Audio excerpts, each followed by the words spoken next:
Entonces, para la Organización Mundial de la Salud, nos habla de que la atención primaria de salud es la asistencia sanitaria esencial basada en métodos y tecnologías prácticos, científicamente fundados y socialmente aceptables, puesta al alcance de todos los individuos, ¿sí?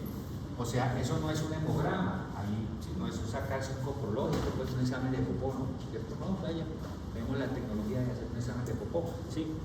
Pero no es eso, ¿cierto? No es eso, es tener todas las herramientas, por ejemplo, para que a ustedes, en el momento en que requieran que a su paciente le hagan algún examen que ustedes crean que es necesario, se lo puedan cubrir, ¿sí? Y en parte las rutas de atención integral, ustedes ya las han oído muchas veces, nos permiten eso, por ejemplo, el acceso para las señoras que tienen cáncer de seno, ¿sí? ¿Cómo yo para qué envío una mamografía? Pues envío una mamografía para hacer un diagnóstico, ¿cierto? Y poderle brindar un tratamiento.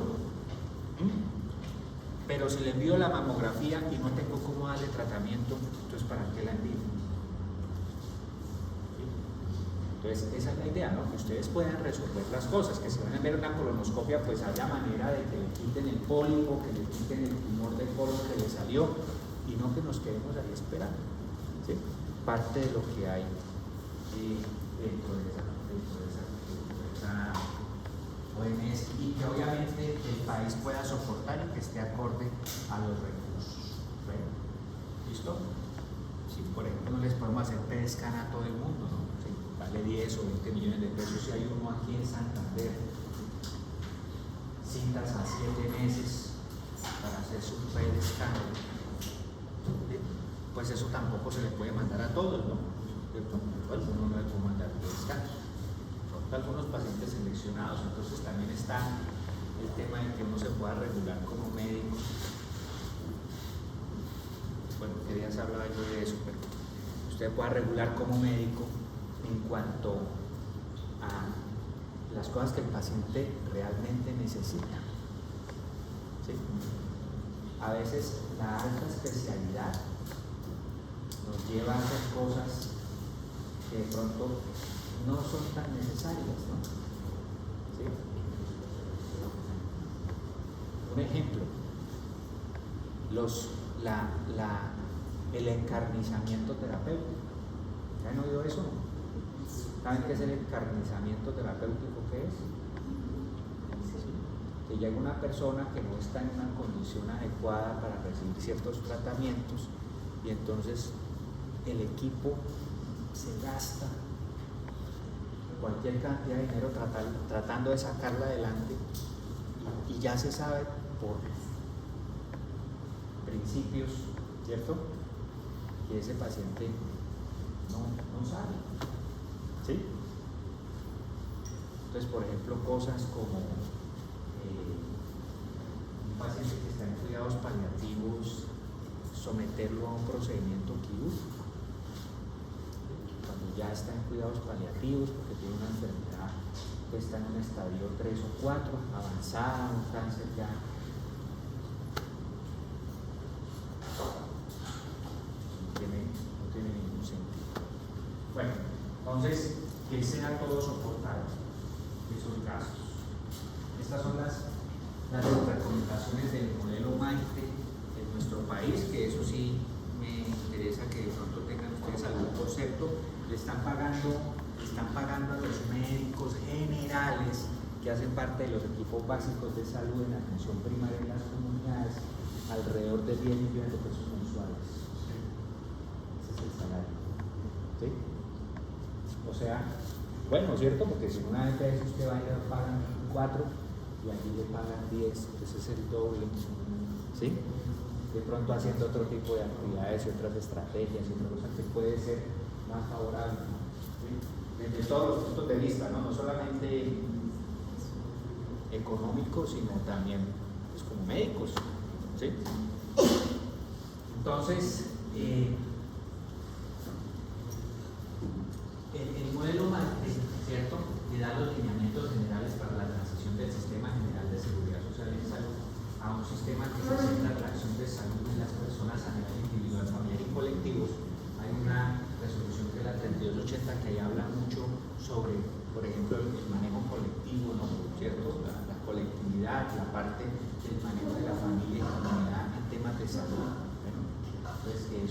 pues, en el papel y en las acciones, pues eso es bonito. Lo importante es que podamos llegar allá, ¿sí? Lo importante es que se pueda hacer y que las entidades entiendan eso, ¿sí?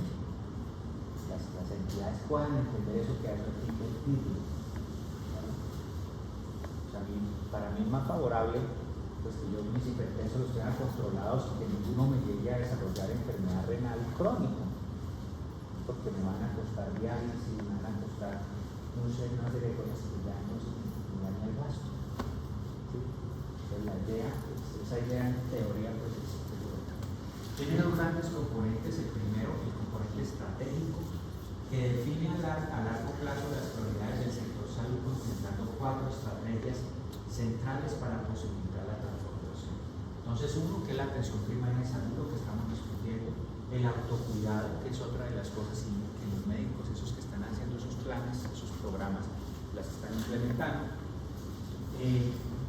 La gestión integral del riesgo en salud, mitigar las cosas que uno encuentra en las comunidades. Para eso hay que caracterizar las poblaciones, saber qué tenemos. Es probable que aquí a Bucaramanga 50 camas de UCI adicionales no sean necesarias para la población de Bucaramanga, pues, ¿sí? Puede ser que eso no se requiera, así como tampoco teníamos antes de la pandemia camas, por ejemplo, faltaban muchas, ¿sí? Entonces eso es una desviación de los recursos que no es correcta, la utilización en unas áreas que de pronto no.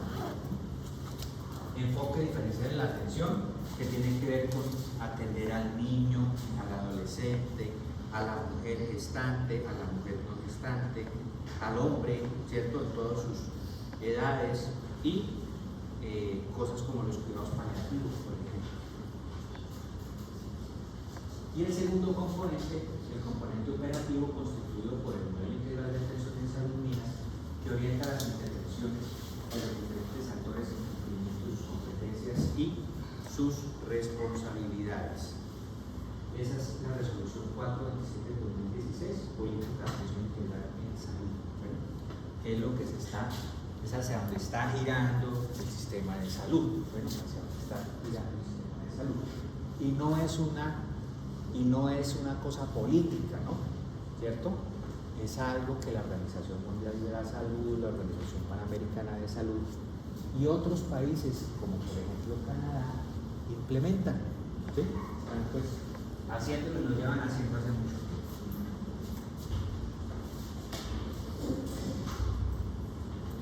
El modelo de atención integral de salud MINAS, que comprende el concepto de priorización e intervención de arreglos institucionales que direccionan de manera coordinada las acciones de los agentes del sistema para permitir la oportunidad, continuidad, integralidad y calidad de la atención de la población bajo condiciones de equidad, donde todos tengan más o menos lo mismo, ¿sí? Entonces usted va y se da cuenta que si usted se va para el hospital más costoso con una prepagada aquí en Bucaramanga, ahí mismo en ese hospital están atendiendo a gente de diferente condición económica, ¿sí? Entonces, y todos tienen acceso. Entonces a usted le acabaron de hacer una prueba de esfuerzo, ¿cierto? Y detrás suyo viene un señor que viene del campo, que viene de una zona retirada, ¿sí? Que es analfabeta y también viene a hacer la prueba de esfuerzo, la misma que le hicieron a usted, ¿sí? Pues eso es, la salud pues es un derecho como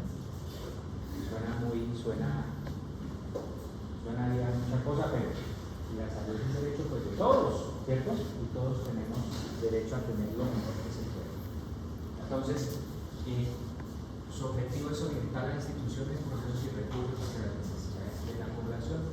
Y hay 10 componentes para que eso se lleve a cabo. ¿Sí? ¿Qué es lo que se debe hacer? Entonces, por ejemplo, lo primero es caracterizar la población y saber los grupos de riesgo. Entonces, aquí en la UTES, ¿qué sucede? ¿Cuántos estudiantes yo tengo que viven aquí en Bucaramanga? ¿Cuántos viven en Piedecuesta, en Florida Blanca? ¿Cuántos vienen de Aguachita? ¿Cuántos vienen de Ocaña? ¿Cuántos vienen de Cúcuta? ¿Qué pasa con esos muchachos? ¿Sí? Caracterizar, ¿cuáles de esos muchachos tienen riesgo, no sé, de alguna enfermedad? ¿Sí? Estos, aquí está. Entonces, eso se hace en las comunidades. Bueno, eso se hace en las comunidades. Regular las rutas integrales de atención en salud, RIAS, que eso ya está, por ejemplo, hay una ruta de planificación familiar de atención a la mujer, la ruta materno-perinatal, eso ya está estipulado, incluso las historias clínicas ya están parametrizadas en toda Colombia para algunos de los programas, por ejemplo, cáncer de seno, ya hay un programa para eso. Miren que cuando yo salí de médico, mandar una mamografía, eso era imposible. ¿Sí? No hace mucho salí de médico, hace 20 años más o menos, ¿sí? No hace mucho, ¿sí? Algunos de ustedes de pronto no habían nacido, pues bueno, ya habían nacido todos tan chiquitos, ¿sí? Pero enviar una mamografía, eso tenían que ir al mastólogo prácticamente para que... Hoy en día ya eso no es así, ¿cierto? Incluso una enfermera haciendo un examen físico y un programa de atención puede enviar una mamografía. Hasta llaman a la señora, no señora, venga, ella tiene 52 años, es hora de que se haga el segundo control, venga para acá, se toma la mamografía y llévese al médico para que la examine con mamografía ya hecha. ¿Sí? Entonces, todo eso pues ha pasado por ese avance que ha habido en esas barreras que hay.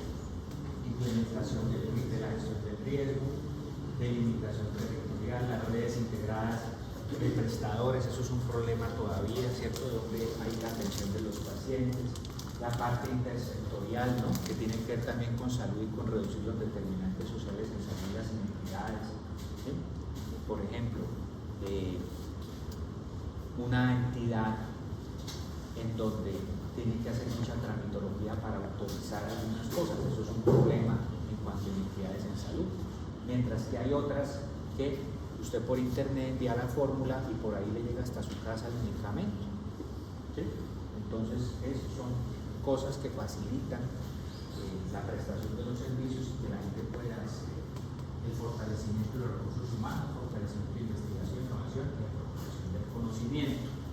Y otra de las el modelo MAIT, de otro de los puntos importantes del modelo MAIT, que tiene que ver con las rutas integrales de atención, en donde esas rutas son las que definen, ¿sí?, las condiciones necesarias para asegurar la integridad de la atención en todo el territorio nacional. Bueno, entonces, ¿para dónde se va? ¿Sí? Una señora, si está en X parte, le diagnostican un cáncer de seno, pues a esa señora se le debe tratar de brindar todas las posibilidades para que sea tratada, ¿sí? Y el sistema de salud debe responder para eso, ¿sí? Y los entes territoriales, ¿cierto?, y las entidades de salud pues deben velar por esos pacientes, por esas personas que están apartadas, que están en otros lados, para que les puedan brindar todas lo que se vaya a derivar de su tratamiento.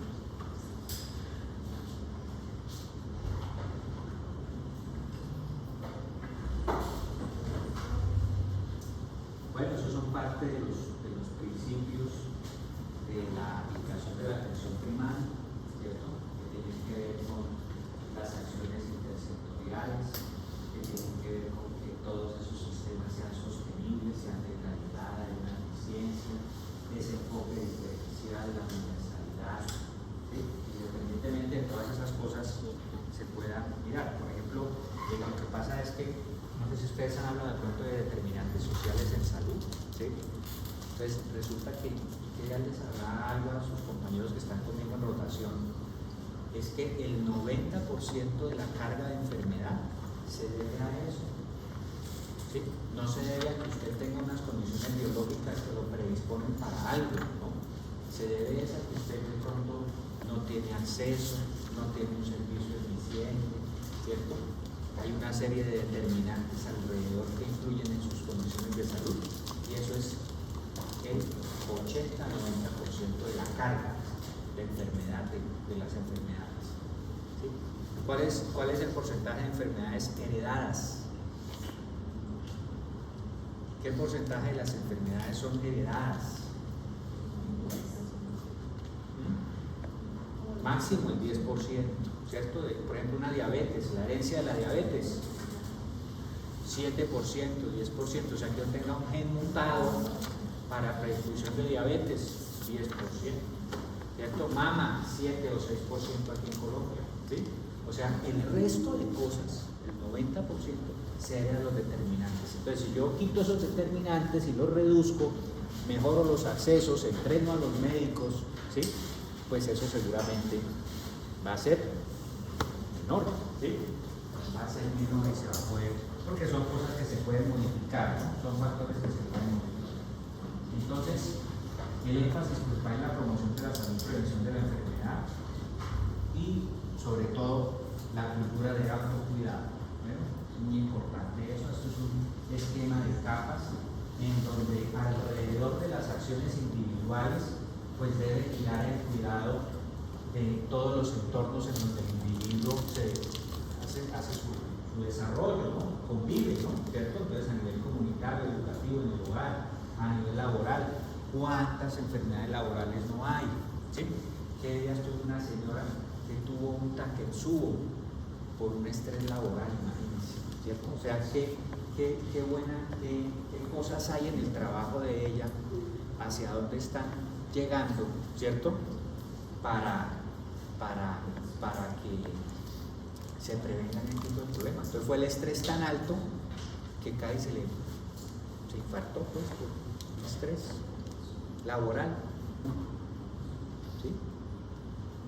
Entonces complejo, ¿no? Complejo eso. Entonces hacia toda esa parte donde está el individuo tienen que estar orientadas pues, las estrategias de prevención y promoción de la atención primaria.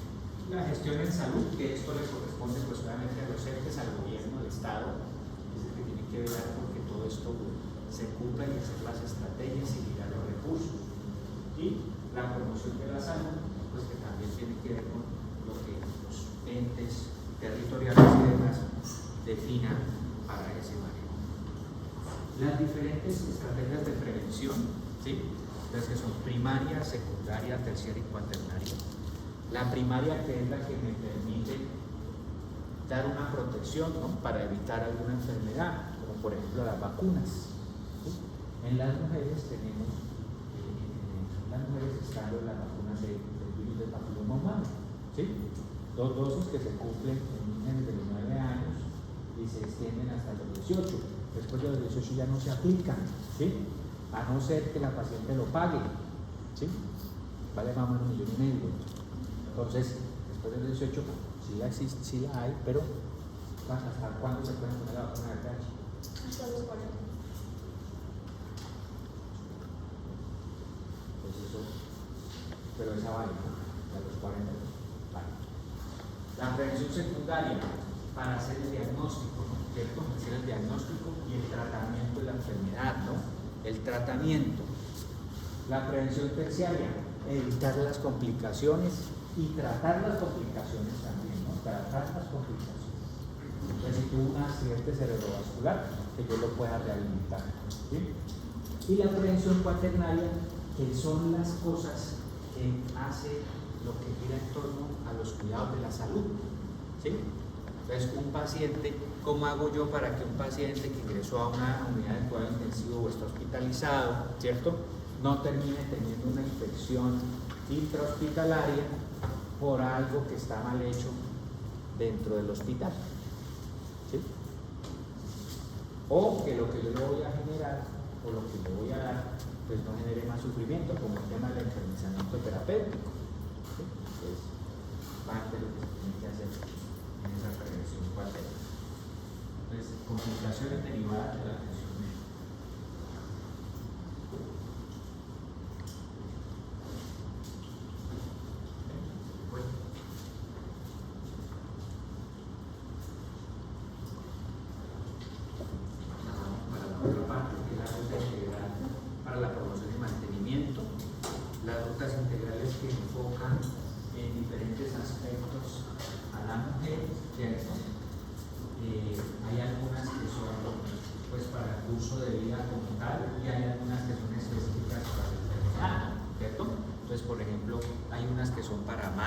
Otras que son para cáncer de cervix, ¿sí? Pero hay otras actividades que se realizan de acuerdo al curso de vida, al ciclo vital. Entonces, por ejemplo, a la niña adolescente, que se le debe hacer a todas las adolescentes, ¿sí? Programas de servicios amigables para educación sexual, pues la planificación familiar, ¿sí? El tema de la pareja, la familia, la gestante, pues se dividen ahí en varias de esas rutas. Cada una de esas rutas pues tiene algunos niveles de evidencia que nos dicen qué es lo que se puede hacer, qué es lo que mejor está comprobado que sirve. Bueno, hay que tener en cuenta algo sobre las recomendaciones que hay, por ejemplo, en las guías y demás, porque una recomendación, por ejemplo, ley, no quiere decir que sea la más mala, ¿no? ¿Cierto? Sino que debe aplicarse de pronto en unas condiciones que lo permitan, ¿cierto? Para el perfil de cada paciente, de acuerdo a algunas recomendaciones clínicas, ¿sí? Porque a veces decimos, no, recomendación de esto, eso no sirve para nada, ¿no? Puede que tenga alguna aplicación en algunas personas. Entonces, ruta integral de atención para la promoción y mantenimiento de la salud, ruta integral de atención para grupos de riesgo y rutas integrales de atención específica para cada uno de los eventos. Entonces, estos son los tres tipos de rutas que podemos encontrar. Esto.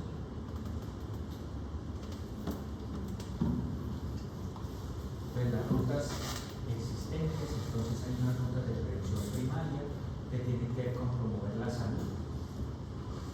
Entonces todo lo que tiene que ver con educación, ejercicio, vacunación, cultura de autocuidado. Entonces la charla educativa que se hace de anticoncepción, yo los he visto por allá en algunos centros de salud.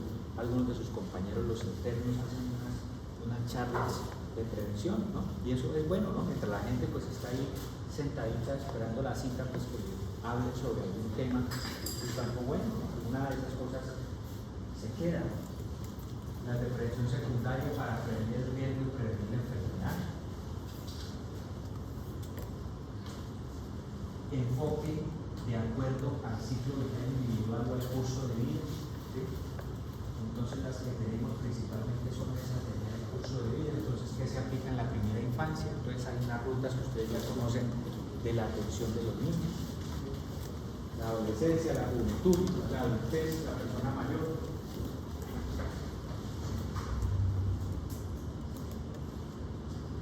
El curso de vida, pues ahí las diferentes edades.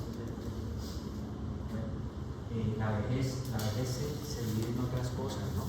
La vejez no solamente está de 60 años, lo que pasa es que eso todavía no hay una herramienta para eso, pero por ejemplo, los mayores de 80 años, eso es una población completamente distinta, ¿no? ¿Sí? Ahí todavía no se sabe, ¿no? Hay mujeres que les dura la menopausia, por ejemplo, los calores, los fogajes y los síntomas. Tenemos algunas pacientes que llevan 20 años sintiendo calores, ¿no? Ella tiene 75 años y ¿qué vamos a hacer con ella? Darle hormonas, ¿no? No hay una ruta de atención para eso, ¿no? Para la menopausia, ¿no? Deberían, ¿no? ¿Sí? Muchas mujeres tienen eso, ¿cierto? Algunos lineamientos puntuales. Y muchos salen con miedo de qué formular, ¿cierto? También hay unos ciclos vitales familiares, bueno, que esto sí no está enfocado en las rutas, bueno, pero hace parte de, o sea, todas las enfermedades giran en torno a la familia, ¿sí? Entonces, si su familia está sana, pues seguramente, si su papá y su mamá se cuidan, previenen enfermedades y evitan, por ejemplo, comer sustancias que son preparadas, pues procesados, pues muy seguramente esos niños se criarán en ese ambiente, ¿cierto? Y si yo actúo en la familia viendo desde ese punto de vista, pues podré prevenir muchas cosas, ¿sí? Distinto a si todos comemos cosas preparadas, cosas preservadas, procesados, ¿no? Bueno, procesados y demás, pues eso es. Hay muchos viejos solos, ¿no?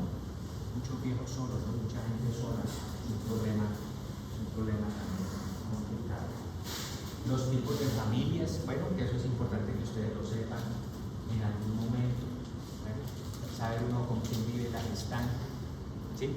Miren que ayer la chica que tuvimos, ¿no? ¿Cierto? La niña embarazada que estaba ahí, que nos dijo, le dijimos, bueno, ¿y el esposo qué? ¿Y su pareja qué? Lo primero que nos dijo fue, no, ese es un irresponsable, ¿sí? Es que tiene de apoyo, la mamá no tiene apoyo, no tiene red de apoyo. Porque si el esposo es irresponsable y la mamá tiene una invalidez, por lo que me dio a entender es más o menos eso, entonces, ¿cómo vamos a soportar esa gestante? Tiene un alto riesgo biopsicosocial, ¿sí? Que nosotros, ¿cómo conocemos eso? Pues sabiendo cómo es esa dinámica familiar, ¿sí?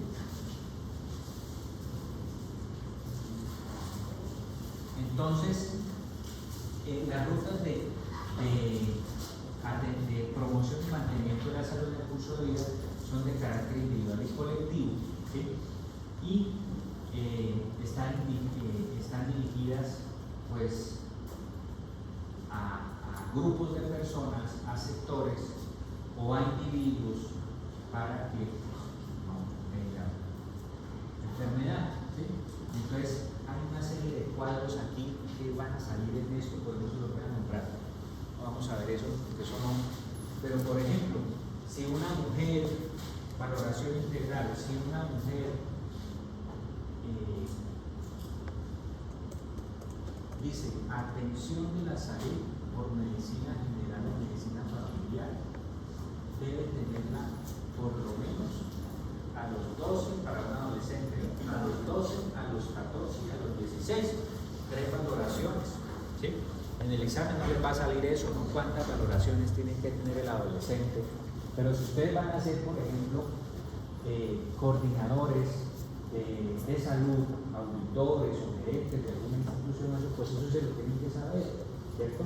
Y cuánto pasa por enfermería, y cuánto pasa por los otros profesionales, ¿sí? ¿A quién le pido hepatitis B, por ejemplo? Que aquí en las rutas de nosotros no están, pero ya está generalizado para tamizaje de infecciones de transmisión sexual. Pues ¿a quién le hago tamizaje de infecciones de transmisión sexual? ¿Qué mujeres? Oye, a los hombres no. A los hombres en condiciones de hombres que tienen sexo con hombres es diferente, pero en general a los hombres no hay ruta para los hombres para detección de ITS. ¿Sí? Entonces, mujeres sexualmente activas menores de 25 años son las que tienen que tener pruebas de tamizaje. Bueno, ¿cuáles pruebas? Hepatitis B, no, el pH no, hepatitis B, VIH, sífilis, hepatitis C. Hay una recomendación de Estados Unidos para que se haga hepatitis C también. El CDC antes no estaba, es algo más o menos reciente, como de hace unos 2 años, ¿sí? Entonces tenemos que tamizar eso, ¿sí? Obviamente entendiendo el riesgo y demás cosas, ¿no? ¿Sí? Pero en general toda persona sexualmente activa debería tener, ¿sí? Debería tener eso. Entonces, algunas no se contemplan porque algunas rutas también están desactualizadas, entonces eso lleva cierto tiempo, ciertas cosas. Acuérdense que el BPH, que decía el BPH para mayores de 30, cuando se pide con la citología convencional las pruebas para detección del virus de papiloma humano. Bueno, antes no.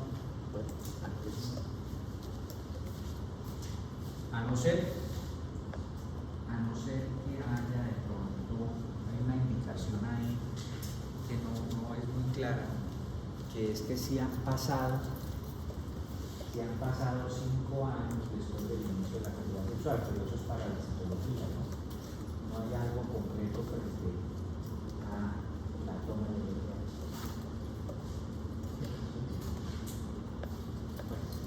Entonces, cosas que debemos hacer como preguntar sobre sustancias psicoactivas, alcohol. Siempre hay cosas que se deben realizar ahí. Entonces, la frecuencia de las consultas, de acuerdo a la edad de la mujer. La vacunación según el esquema vigente, las actividades de educación que se hacen en todos los momentos durante la adolescencia, ¿sí? Grupal, individual, cuáles exámenes se deben hacer en la mujer, ¿cierto? En la consejería, ¿bueno? Frente a salud oral, tabaquismo, todo eso son cosas que todas las veces que vaya alguien a consulta de niñas, mujeres, ¿sí? Se les debe preguntar, así como estamos haciendo los tamizajes de detección de depresión y ansiedad, ¿sí? Cosas que se deben hacer.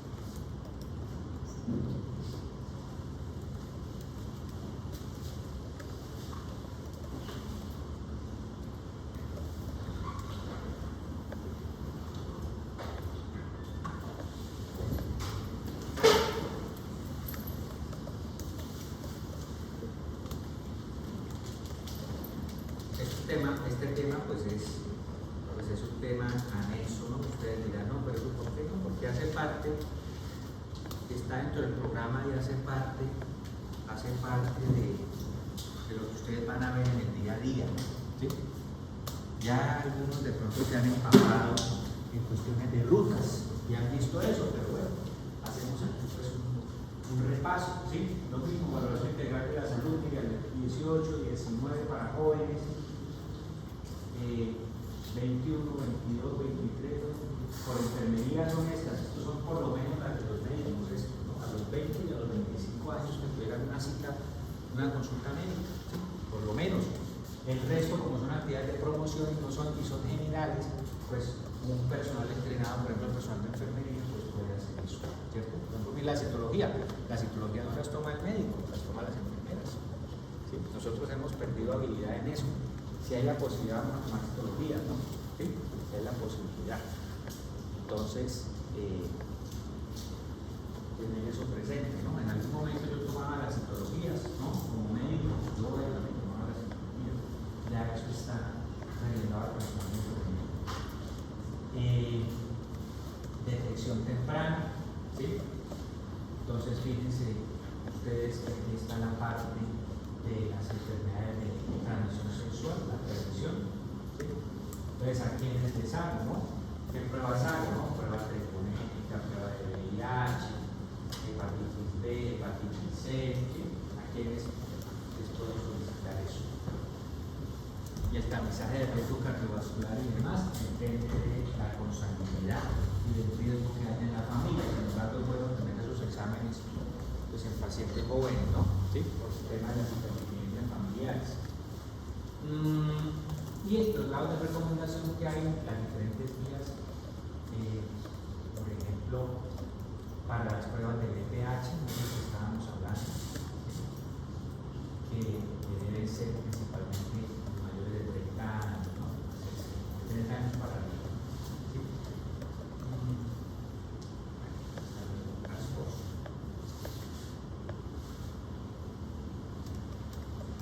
Casi que estamos iguales casi que los gringos para los temas de prevención. Entonces es muy fácil eso, ¿no? A todas las personas se les ofrecen momentos de tamizaje y pues, se pueden hacer, pues, no hay problema.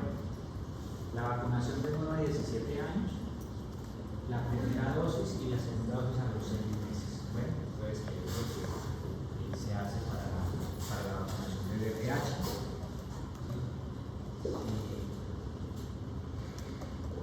Eso que tiene que ver con las estrategias también, un esquema pues, de la vacunación, que siempre hay que tener las mujeres, por ejemplo, que están en edad reproductiva, ¿sí? De la vacunación antes del embarazo, ¿sí? Y los diferentes refuerzos.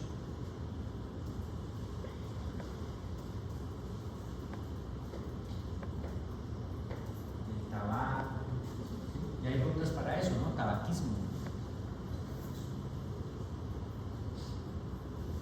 Tamizaje, cáncer de cuello uterino, miren que aparece desde los 29 años. Citología solita, según los parámetros establecidos, entonces después de los 21 años o después de que hayan tenido actividades 5 años antes, entonces se puede hacer.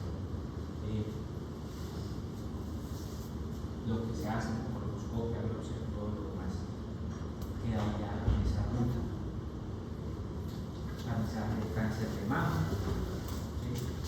A partir de qué momento se hace. Entonces miren que la mamografía como tamizaje es a partir de los 50, ¿no? ¿Cierto? Entonces ustedes dicen, pero ¿por qué hay una señora que le manda mamografía a los 40? Ah, no, porque es que depende, ¿cierto? Entonces hay unas mamografías que son de detección temprana, otras que son diagnósticas y otras que son de tamizaje, ¿sí? Pues las de tamizaje pues tienen un esquema ahí que es a partir de los 50, y si a alguien de acá yo le encuentro alguna alteración en la mamografía, pues tendré que sacarla para una detección temprana, ¿sí? O diagnóstica. Entonces ya se me sale del seguimiento normal de ese tamizaje. La valoración química anual a partir de los 40 años y la biopsia de mama pues de acuerdo a las necesidades. La adultez para cáncer de colon, que también las mujeres, pues es importante tener eso en cuenta, que las mujeres, cáncer de colon también depende de factores hormonales, ¿no? Entonces hay que estar pendiente de hacer el tamizaje, ¿eh? A mujeres y a hombres, pero a mujeres simplemente comentarles esa dependencia de estrógenos. Los tamizajes de osteoporosis, bueno, a partir de los 65 años para todas las mujeres donde tenemos la posibilidad de hacer densitometría, esto lo hacemos en el centro de salud. Bueno, entonces nosotros manejamos, diagnosticamos, vemos y tratamos la osteoporosis, ¿bien? Para que ustedes se graben estas cositas. Bueno, ¿sí? A todas, de más o igual a los 65 años, y en mujeres que tienen riesgos, ¿no? Que sean menores, entonces, que tienen bajo peso corporal, fractura previa de fragilidad, uso de medicamentos de alto riesgo como el uso de esteroides, enfermedades que condicionan la pérdida de hueso como menopausia precoz, VIH, y cualquier persona que esté en tratamiento con el interés de monitorear el efecto del tratamiento para la osteoporosis. ¿Sí? También, ¿no? Una persona que le fue diagnosticada osteoporosis en algún momento y le vamos a enviar una densitometría para ver cómo está la salud del hueso, la salud ósea. Pues en eso casi que todas las entidades pues están de acuerdo, ¿no? Que se inicia a partir de los 65 años en la mujer. Ustedes van a encontrar algunas otras recomendaciones de expertos, ¿no? Que hay, ¿no? Por ejemplo, que 10 años después de la menopausia, que al principio, entonces algunos salen y dicen, no, que al principio de la menopausia se debe tener una densitometría de base para poder ver la salud del hueso. Eso es discutido, ¿no? Frente a esto, si lo que quiero es tamizar, ¿no? Es discutido. Entonces, a partir de los 65 años, el riesgo cardiovascular, bueno, entonces, en cuanto al uso de aspirina, ustedes ya saben que como prevención primaria, no, ¿sí? Entonces, todavía vemos en la formulación aspirina, por ejemplo, un paciente hipertenso que no tiene indicación, ¿no? Es como prevención secundaria, no como prevención.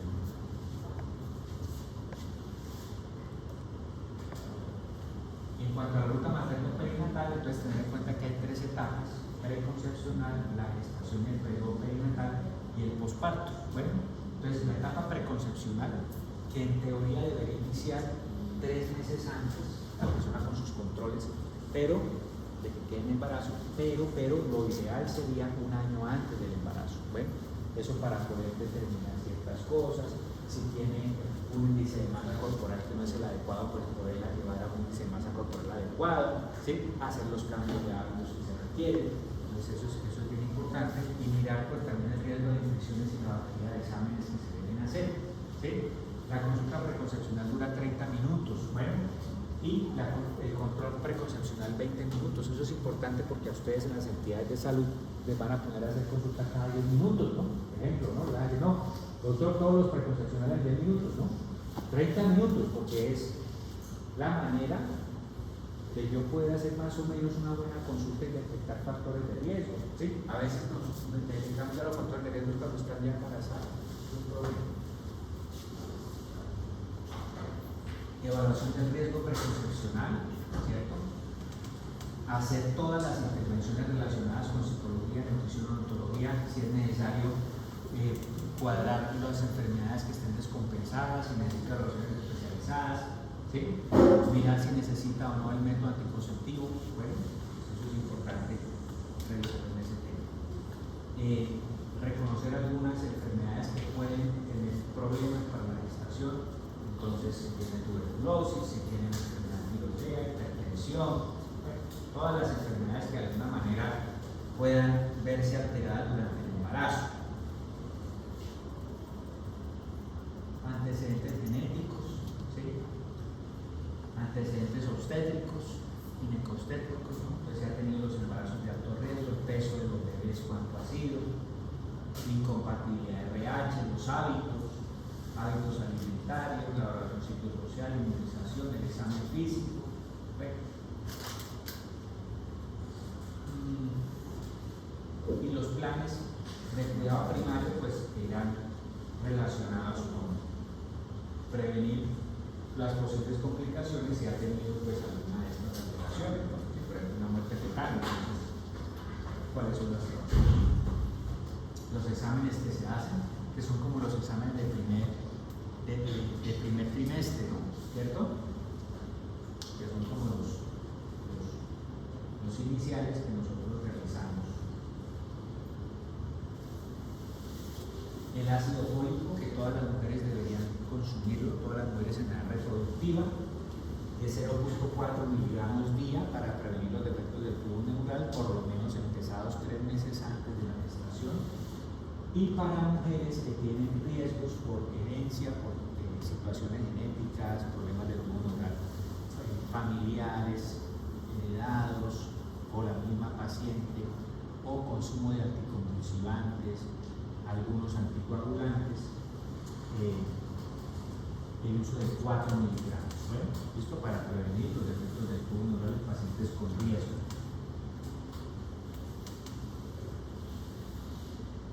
Siempre en esa consulta preconcepcional y al principio del embarazo también se debe informar a la paciente sobre la interrupción voluntaria del embarazo. Es una actividad que debemos realizar como médicos, así nuestra conciencia y demás nos diga otra cosa, pero es algo que se debe comentar. Siempre a la paciente se le debe brindar esa asesoría frente a la interrupción voluntaria del embarazo. Por ejemplo, si la señora tiene cromosopatía, si hay alteraciones también para la edad, ¿no? Por la edad y eso, son cosas que se pueden hacer. La infertilidad, ¿no? Que es definida como la falta de gestación con 12 meses de haber intentado de la manera correcta ya el embarazo, ¿sí? Eso aplica para mujeres por debajo de los 35 años. Cuando tienen 35 años se nos reduce a 6 meses, ¿no? Los estudios, ¿sí? Cuando tienen más de 35. Porque ustedes saben que a partir de los 35, pues más inconvenientes y esperar más tiempo, pues peor. El factor masculino es el 50%, ¿no? Entonces siempre hay que hacer una consulta de la pareja y hacer un espermograma, ¿no? Puede ser ahí, si el espermograma es negativo, es positivo, puede salir alguna alteración, pues casi que ahí para los estudios de la señora y tener la pareja que hacerse sus exámenes respectivos.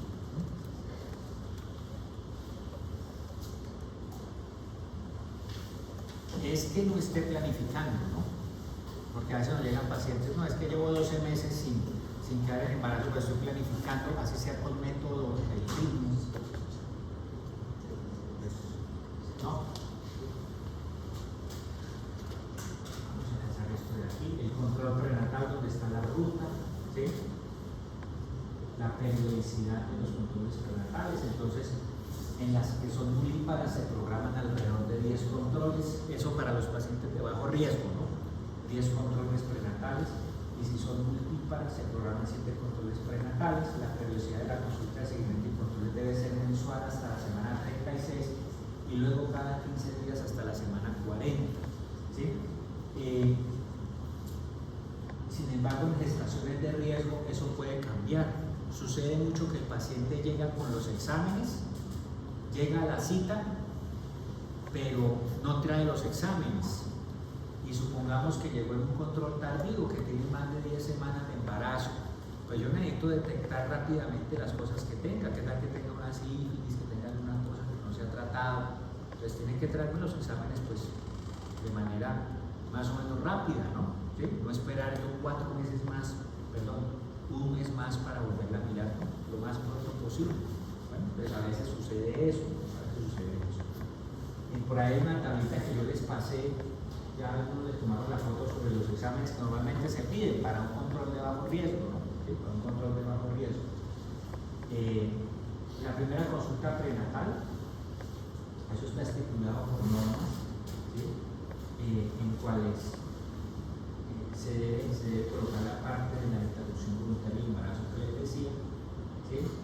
Y esas son las preguntas que se deben tener presentes, ¿no? Y eso es lo que debe quedar registrado en la historia cuando la hacemos, ¿no?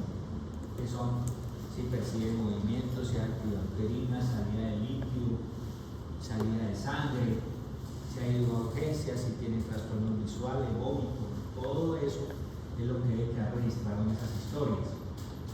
Ya hay una formulación para eso, y esto que es supremamente importante, muchachos, y léanse, bueno, que es la escala de Herrera y Hurtado. Bueno, porque esa escala de Herrera y Hurtado les va a salvar a ustedes de complicaciones, ¿sí? Porque me da el riesgo biopsicosocial de pacientes que son de bajo riesgo o de alto riesgo. Anteriormente eran pacientes había un riesgo moderado, entonces no se sabía para dónde coger con ese riesgo moderado, ¿sí?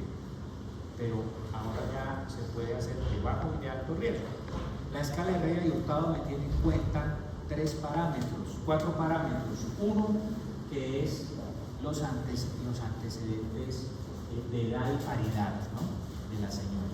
Bueno, entonces, por ejemplo, la nurípara tiene riesgo, la que tiene más de 4 embarazos tiene riesgo, ¿sí? La edad, si tiene más de 35 tiene riesgo, ¿sí? Si tiene menos de 17 tiene riesgo, entonces menos de 16 tiene riesgo también.